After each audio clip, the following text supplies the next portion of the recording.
আসসালামু আলাইকুম নাইনাত্র গল আসনি বালা খাইছনি বাত আরেকটি ব্লগ তোমাদেরকে স্বাগতম। চলে যাইতেছি কোন জায়গায় দেখতে থাকুন চোখের পলকে। স্টেশন বাজার থেকে চলে গেলাম দোয়াভাঙ্গা, দূরও না ভবাঙ্গাই না, কাছে। এই ব্রিজের সামনে ওয়েদারটা অনেক জোস। তো হুন্ডা দিয়ে যাইতেছি, আপনারা দেখতে থাকেন।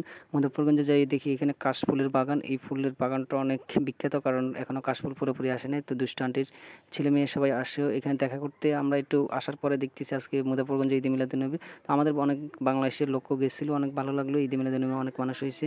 তো যাইতে যেতে সামনে দেখতেছি রাস্তাঘাটের যে অবস্থা, মুজফ্ফরগঞ্জের এই বাজারের সামনের রাস্তাগুলোর অবস্থা খুবই খারাপ। আপনারা প্রশাসনিকভাবে এগুলার কোনো কাজই করেন না, কারণ দেশের যে পরিস্থিতি এবং এই খাল টালের মধ্যে অ্যাক্সিডেন্ট হয়ে তো মানুষ মৃত্যুবরণ করতে পারে, কারণ মুজফ্ফরগঞ্জের রাস্তার অবস্থা খুবই খারাপ। আপনারা অতি দ্রুত এটার কাজ করার জন্য উদ্যোগ নেন, কারণ যে অবস্থা অনেক খারাপ। সবাই তো টাকা নিতে চায়, চাঁদা নিতে চায়, কিন্তু কাজের বেলায় কোনো কিছুই না। তো ওই প্রত্যেক দিনের মতন এই মুজফ্ফরগঞ্জ বাজারের মধ্যে জ্যাম লেগে থাকে। তো জ্যামের মধ্যে আমরা পাশ কাটিয়ে ওদিক ওদিক করে আমরা যাইতেছি। তো বলবেন বেঞ্চম্যান কোন দিকে চলে যেতেছেন, যাবো তোমরা দেখতে থাকো লাস্ট পর্যন্ত। ভিডিওটা অনেক মজা পাবে এবং অনেক সুন্দর একটি ভিডিও ব্লগ, যদিও ছোট্ট পরিসরে করলাম। তো চলে আসলাম পরানপুর বাজার। পরানপুর বাজার থেকে আমরা চলে যাইতেছি পরানপুরের পর এই রাস্তাটা, এখানে একটা মসজিদ আছে। এই রাস্তাটা মাটির ছিল, অনেক কাদা।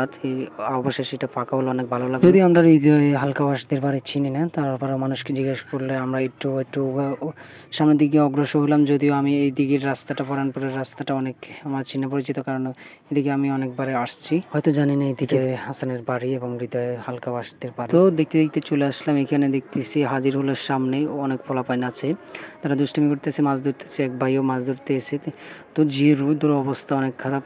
অবশেষে এই সেই ভাইরাল হাজির হল, যদিও এটার নামের মধ্যে কোনো হাজি নাই। নাম যাই হোক, এই হলটা কিন্তু অনেক বিখ্যাত এবং ভাইরাল জায়গা। তো এটার এখন সবাই, তাদের গ্রামের মানুষ এবং বাইরের মানুষ সবাই জানে এটা হাজির ফল। যে কোনো মানুষের একটা পরিচিতি এবং ভাইরাল হয়ে গেলে ওই নামে চিনে। নাম মনে হয় অন্য কি নজরুল ইসলামের কি নামের যেন উদ্বোধন। তো এটার হালকাওয়াশ হৃদয় ভাই হালকাওয়াশি হাজির ফল দিয়ে বিখ্যাত করে তুলছে, কিন্তু ওয়েদারটা অনেক ভালো জোশ। তো আমরা ইফেচেপে দিয়ে তার বাড়িতে চলে গেলাম। তার ঘরের মধ্যে গিয়ে তার বাইরের সাথেও দেখা গেলো। তার যেটি বললো যে সে তো বাড়িতে নাই, সে খাগড়াছড়ি না কোন জায়গায় আজকে কালকে গেছে। 2-3 দিন হয়েছে, আরও 5-6 দিন লাগবে। তো পরের সপ্তাহে তোমরা আসলে পাবা। তো আমরা তাদের বাড়িতে গিয়ে তারা আমাদেরকে বসতে বললো, আমরা বসি নেই, আমরা চলে আসছি। আমাদের যে জিজ্ঞাসা করলো অনেক কিছু, তো আমরা তো দিয়ে চলে আসলাম আবার। তো সবচেয়ে দুঃখের বিষয় হলো তার গ্রামের মানুষ অনেকে আমাদেরকে বলছিল যে তোমরা কেন আসছো। তো আমরা বললাম, তো তারা বাজে মন্তব্য করছে বাইরের উপরে। জানি না কেন তারা বাজে মন্তব্য করেছেন, তো তাদের ব্যাপার। তো আমরা চলে আসলাম আবার হাজির ফুলের মধ্যে। মেম্বার কি বলে শোনেন। কত কিছু কন তো আজ তুই দিয়ে আসানোর লগে দিয়ে করতে হালকা বাস অন্তে দিয়ে হইলো না। হাজির হলো খাই আইসি দিয়া করতাম, দিয়া তো করতে এলাম না। আর আইকনিক ডায়লগটাও দিতে এলাম না, বুঝিস নি? ওরে আল্লাহ রে, ও মা বাবুরে, দুনিয়া নাই, দুনিয়া শেষ। অবশেষে চলে আইছি আমরা সেই ভাইরাল জায়গা হাজির হল।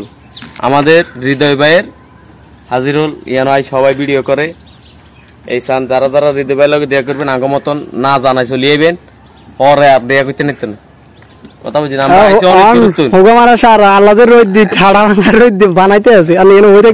সারা আকাশ ভরা তারা জায়গায় দিতে ভাই সমস্যা নাই, আগামীতে দিয়ে হইবে আবার, কোনো টেনশন নাই। এই হাজির হোল্ডার একটু ভিডিও করি নে।